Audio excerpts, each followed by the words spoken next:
नमस्कार। आज हम बात करेंगे एक ऐसी अद्भुत यात्रा की, एक ऐसे सफर की जहां एक विशाल पत्थर भगवान बन गया।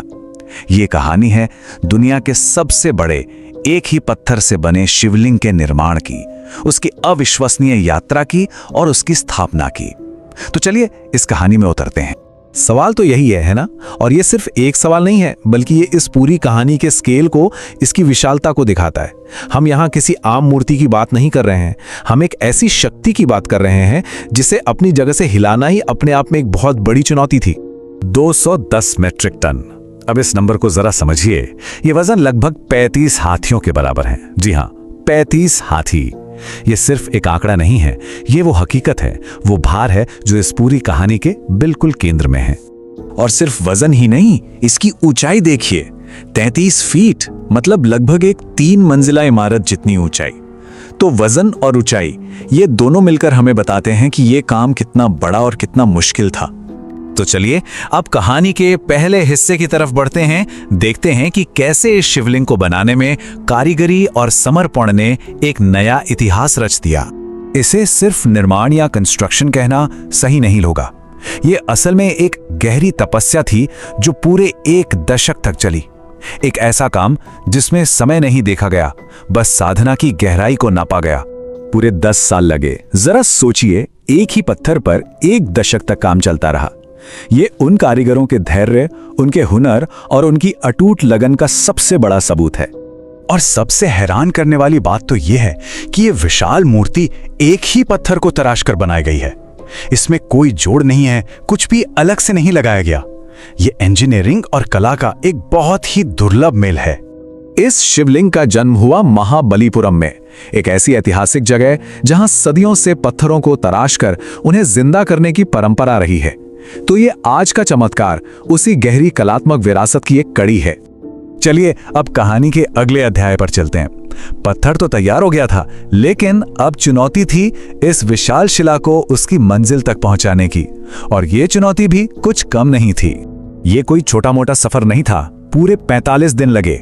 2178 किलोमीटर की एक महायात्रा जो दक्षिण भारत के तमिलनाडु से शुरू हुई और आंध्र प्रदेश, महाराष्ट्र, मध्य प्रदेश, उत्तर प्रदेश को पार करते हुए अपनी मंजिल बिहार पहुंची।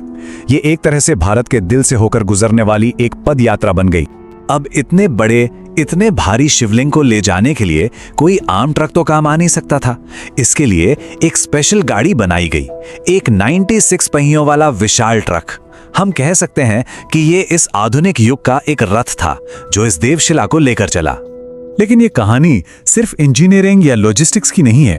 अब जरा अपना ध्यान इसके मानवीय पहलू पर लाते हैं, उस भक्ति और आस्था पर जो इस यात्रा के साथ साथ एक नदी की तरह बह रही थी। देखते ही देखते ये सफर सिर्फ एक जगह से दूसरी जगह जाने का जरिया नहीं रहा, ये तो एक चलते फिरते उत्सव में, एक तीर्थ यात्रा में बदल गया था। और ये बात बिल्कुल सच साबित हुई। ये यात्रा ही अपने आप में लाखों लोगों के लिए एक पूजा बन गई, भक्ति का एक तरीका बन गई।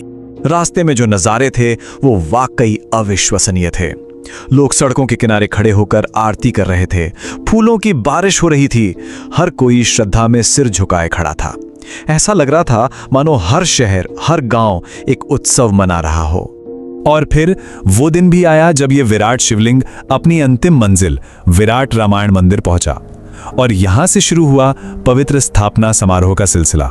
इसकी स्थापना के लिए 17 जनवरी की शुभ तारीख चुनी गई। ये दिन माघ कृष्ण चतुर्दशी का था, जो कि भगवान शिव को ही समर्पित एक बहुत पवित्र दिन माना जाता है। अंतिम अभिषेक के लिए जो जल लाया गया वो भी बहुत खास था।